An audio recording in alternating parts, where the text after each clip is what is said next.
Battle through the heavens के एक और न्यू वीडियो में आपका स्वागत है। पिछले एपिसोड में हमने देखा था मास्टर याला बान सिंह लेवल पर पहुंचकर दोनों तियानजुन की बैंड बजा दिए थे, जिसके बाद वार खत्म होने के बाद वो शेयुएन को अपना बोन चिलिंग फ्लेम गिफ्ट करते हैं। पर क्योंकि फॉरेन स्टार पवेलियन में नालन यानरान आई हुई थी, शेयुएन उससे मिलता है तो उसे पता चलता है कि यूनियन जो कि फ्लावर सेक्ट में है वो बहुत ही बड़ी प्रॉब्लम में है। शेयुएन तुरंत ही किल लिन के साथ यूनियन की मदद करने के लिए निकलता है। अब आगे तो ये एपिसोड स्टार्ट होती है और हम लोगों को हमारे शेयुएन को दिखाया जाता है जो कि किल लिन और नालन यानरान के साथ फ्लावर सेट के लिए एक लंबे सफर पर निकल चुका था। इस वक्त शेयुएन बोन चिलिंग फ्लेम को रिफाइन करने की कोशिश कर रहा है, पर क्योंकि बोन चिलिंग फ्लेम मास्टर याला के साथ बहुत लंबे समय से जुड़ा हुआ था तो वो शेयुएन के साथ फुली कोऑपरेट करने से रेजिस्टेंस कर रहा है। ये लोग अब ऑलमोस्ट फ्लावर सेट पहुंचने वाले हैं और हम लोग शेयुएन को देखते हैं जिसकी ये ट्रेनिंग भी अब ऑलमोस्ट खत्म हो गई है। जिसके बाद शेयुएन अपने मन में कहने लगता है, मैंने बोन चिलिंग फ्लेम से रेजिस्टेंस हटाने की कोशिश करी,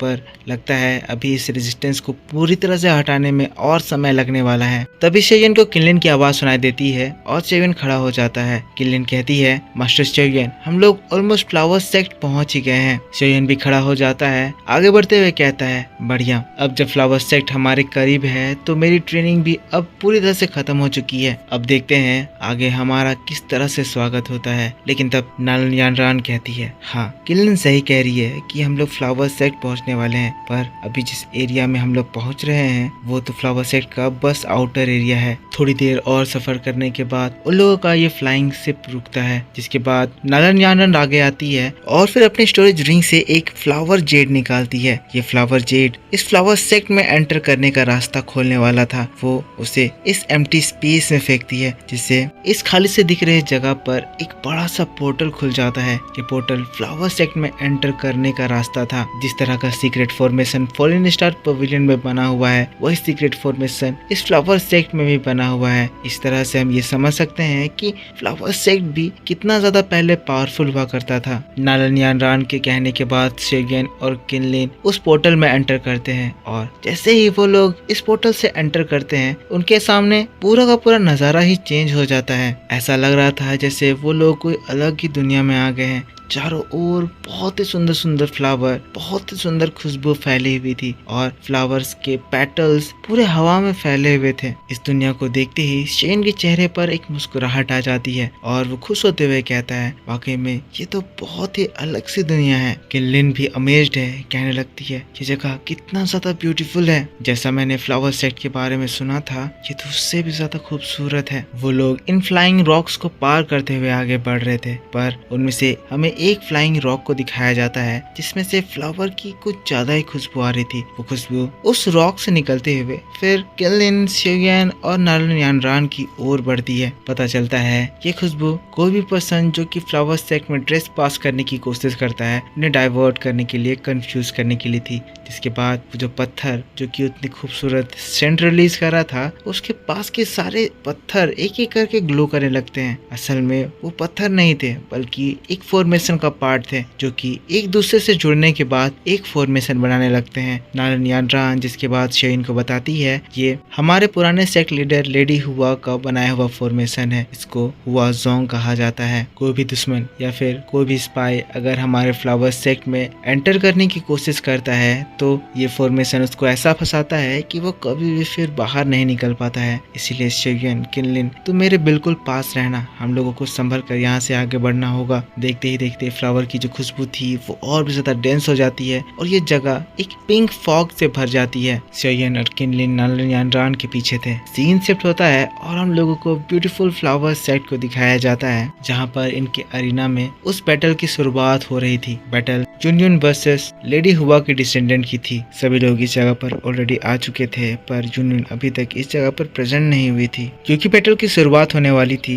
बैटल ड्रम्स इस जगह पर गूंज रहे थे। फिर हम लोगों को यहाँ के करंट सेक्ट लीडर यानी कि लेडी हुआ की डिसेंडेंट को दिखाया जाता है जो कि अपने फ्लावर की खुशबू को कंट्रोल करते हुए कहती है, लगता है हमने जो समय दिया था वो पूरा हो चुका है। सेक्ट लीडर अपने बॉडीगार्ड के साथ थी। इस बॉडीगार्ड का नाम याओ लियांग था। याओ लियांग 1000 के 6 स्टार लेवल लेवल पर है और वही ये सेक्ट लीडर दाओजुन के 4 स्टार लेवल पर है। याओ लियांग बॉडीगार्ड होने के साथ साथ सेक्ट लीडर का फियांसे भी है और इसी वजह से इस फाइट में याओ लियांग सेक्ट लीडर के साथ मिलकर यूनियन से फाइट करेगा। अब क्योंकि समय पूरा हो चुका है तो यूनियन को अब उन लोगों से फाइट करना होगा, इसीलिए फिर हम लोगों को यूनियन की खूबसूरत स्मेल दिखाई देती है जो कि बड़े ही तहजीब से इस अरीना में अपीयर होती है। यूनियन की एंट्री लेते ही यहाँ पे जो डिसाइपल्स है वो लोग खुश हो जाते हैं। इनको देखकर समझ में आता है कि सभी लोग यूनियन को बहुत ही ज्यादा पसंद करते थे। यूनियन जो सेयोयन से बिछड़ी थी उस समय से अब काफी ज्यादा समय बीत चुका है तो यूनियन का अपीयरेंस भी अब उससे चेंज हो चुका है, उसके कपड़े बदल चुके हैं और यूनियन पहले से और भी ज्यादा खूबसूरत हो चुकी है। लेकिन फिर हम लोगों को उन 2 एविल्स को दिखाया जाता है। सेक्ट लीडर यूनियन की ऐसी तारीफ और ऐसी पॉपुलैरिटी को देख के और भी ज्यादा चिढ़ जाती है और फिर गुस्साते हुए आगे बढ़ती है और फिर कहने लगती है, यूनियन हम लोगों ने तुम्हें इस फ्लावर सेक्ट में रहने दिया, तुम्हारे ऊपर काइंडनेस दिखाई और तुमने हमारे काइंडनेस का ऐसा अंजाम चुकाया। यूनियन कहती है, सेक्ट लीडर मुझे आपकी सेक्ट लीडर की पोजीशन नहीं चाहिए और मुझे याद है आपने मेरे ऊपर काइंडनेस दिखाई है और इसके लिए मैं हमेशा हमेशा आपकी आभारी रहूंगी। मैंने आपको हमारे पुराने सेक्ट लीडर लेडी हुआ का पेंडेंट ऑलरेडी दे दिया है, पर अब आप मुझसे मेरी दाओकी क्यों मांग रहे हैं। यूनियन की बात को सुनकर पीछे से हमें एक और लेडी को दिखाया जाता है। ये शायद इस फ्लावर सेक्ट की फर्स्ट एल्डर है जो कि इस सेक्ट लीडर को कहने लगती है, लेडी हुआ यूनियन को लाइक करती थी और इसी वजह से लेडी हुआ ने यूनियन को सेक्ट पेंडेंट दिया, साथ साथ अपनी दाओकी दी, पर भी यूनियन ने सेक्ट पेंडेंट तुम्हारे हवाले कर दिया जिससे तुम इस फ्लावर सेक्ट की लीडर बन गई हो और इसके बावजूद भी तुम यूनियन से उसकी दाओकी मांग रही हो। इस डिस्प्यूट की शुरुआत तुम कर रही हो। लेकिन तब सेक्ट लीडर कहने लगती है, फर्स्ट एल्डर आपको गलत फहमी हुई है, यूनियन बहुत ही ज्यादा चालाक है, इसने मेरी ग्रैनी हुआ को अपनी चिकनी चुपड़ी बातों पर फंसा लिया, उन्हें धोखा दिया और धोखे से उनकी दाओकी ले ली। और उसके बाद उस सेक्ट लीडर का फियांसे भी कहने लगता है, वैसे भी हमारे फ्लावर सेक्ट की एक्स लीडर ग्रैनी हुआ की दाओकी बहुत ही ज्यादा स्ट्रॉन्ग थी और वो हमारे फ्लावर सेक्ट के एक सही डिसेंडेंट को जानी चाहिए, ना कि कोई बाहर से आया हुआ कोई पर्सन। सेक्ट लीडर फिर से कहने लगती है, तुमने मेरी ग्रैनी हुआ को चालाकी से फंसाकर उनकी फाइटिंग स्पिरिट हासिल करी है, इसीलिए चुपचाप मुझे वो फाइटिंग स्पिरिट दे दो और यहाँ से अपनी जान बचा लो। सेक्ट लीडर की बात को सुनकर अब ऊपर खड़ी फर्स्ट लीडर भी चुप हो गई थी, पर ये बात को सुनकर फिर यूनियन रिप्लाई करती है, वो भी गुस्से में है, कहने लगती है, अगर मुझे पता होता कि जिसकी मैं मदद कर रही हूँ वो इस फ्लावर सेक्ट की सेक्ट लीडर है तो मैं उनकी मदद कभी नहीं करती और आप लोगों को रिपोर्ट करती। ग्रैनी हुआ ने अपनी फाइटिंग स्पिरिट मेरे बॉडी के अंदर सील कर दी है और इसीलिए अगर तुम्हें वो फाइटिंग स्पिरिट चाहिए तो मैं तुम्हें ऐसे नहीं दूंगी, तुम्हें इसके लिए मुझसे फाइट करना होगा। यूनियन भी गुस्से में थी तो उसकी बात को सुनकर फिर सेक्ट लीडर गुस्सा आती है और फिर अगले ही पल वो यूनियन के ऊपर बहुत ही तेजी से अपने पंजों को लेकर हमला कर देती है। वो यूनियन के ऊपर हमला करने ही वाली थी, फाइट शुरू ही होने वाला था, लेकिन तभी हम लोगों को घूमता हुआ एक तलवार दिखाई देता है। ये तलवार हमारे शेयन का था जो कि तुरंत ही यूनियन के सामने आता है, जिससे वो सेक्ट लीडर रुकती है और फिर फ्लावर सेक्ट में एक पोर्टल खुलता है। अगले ही पल आसमान में लाइटनिंग दिखाई देती है और लाइटनिंग स्पीड से शेयन उस अरीना में लैंड करता है। शेयन दाओजुन के 2 स्टार लेवल पर पहुंच गया है और इसी वजह से उसकी एनर्जी इस जगह पर बहुत सारे लोगों को शॉक कर देती है। शेयन एंट्री लेते ही कहता है, एक अकेले पर्सन के साथ मिलकर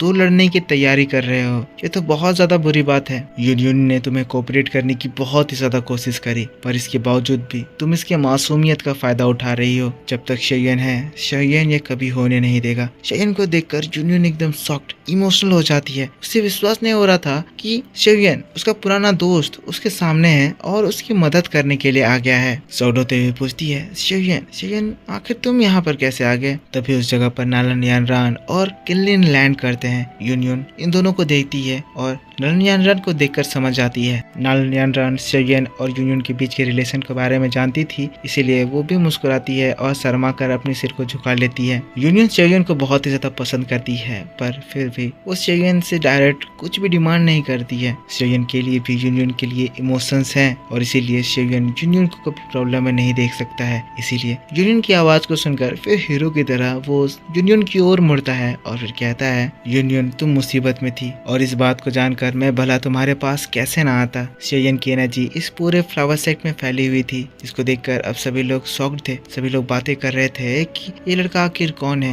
लगता है ये यूनियन का दोस्त है। यूनियन का दोस्त तो बहुत ज्यादा स्ट्रॉन्ग है। अब शेयन को देखकर वो जो दोनों एविल लोग हैं वो लोग भी घबराते हैं और फिर जो सेक्ट लीडर है वो चिढ़ते हुए कहती है, यूनियन तुमने तो कहा था कि तुम्हें सेक्ट लीडर के पोजीशन पे कोई इंटरेस्ट नहीं है, तो आखिर तुम्हारा हेल्पर यहाँ पर कैसे आ गया है। पर याओ लियांग जो कि दाओजुन के 6 स्टार लेवल पर है, वो समझ आता है कि शेयन दाओजुन के 2 स्टार लेवल पर है, इसीलिए वो बहुत ही कॉन्फिडेंटली कहता है, ठीक है यूनियन का दोस्त यहाँ पर आ गया है, इसीलिए कोई हमें ये ना कह पाए कि हम लोगों ने जबरदस्ती यूनियन को एक तरफा हरा दिया। लेकिन तब यूनियन शेयन के पास आती है, कहती है शेयन तुम्हें इस फाइट में इन्वॉल्व होने की कोई जरूरत नहीं है। पर शेयन उसे आगे कहने से रोकता है, कहता है यूनियन तुम चिंता मत करो, नानन यानरान ने सारी चीजें मुझे डिटेल में बता दी है और मैं यहाँ पर तुम्हारी हेल्प जरूर करूंगा। पर इसी बात के साथ पैथ थ्रू द हेवंस का ये एपिसोड इस जगह पर खत्म हो जाता है। तो मेरे दोस्तों आप मुझको बताओ कि आपको ये एक्सप्लेनेशन, ये वीडियो कैसा लगा। अगर आपको वीडियो पसंद आया है तो इसके ऊपर एक लाइक जरूर कर देना, कमेंट करके बताना कि वीडियो कैसा था। इसके बाद मैं आपके लिए इसका नेक्स्ट पार्ट बहुत ही जल्दी से चैनल पर अपलोड करूंगा। तो सब लोग एक लाइक और एक कमेंट करना, सब्सक्राइब नहीं करा तो सब्सक्राइब करके बेल आइकन ऑन कर लेना और मिलता हूँ मैं आपसे नेक्स्ट वीडियो में। तब तक के लिए take care, bye bye and thanks for